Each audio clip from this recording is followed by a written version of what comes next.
This is going to be a little short video. The guy said his saw wouldn't start. It's older Husqvarna. And I just poured, if you look at the symbol, that says bar and chain oil. I got the gas out of that.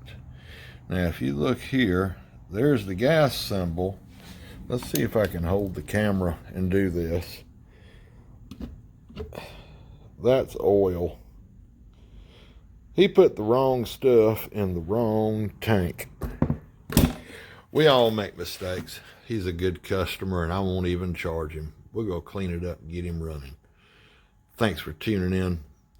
Hope you fellas have a wonderful day. Click that subscribe button. Give us a like. Leave a comment.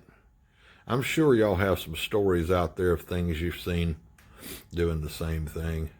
You know, we all make mistakes and nobody's perfect. So let's have a wonderful day. Give us a thumbs up. Click that subscribe. Thank you.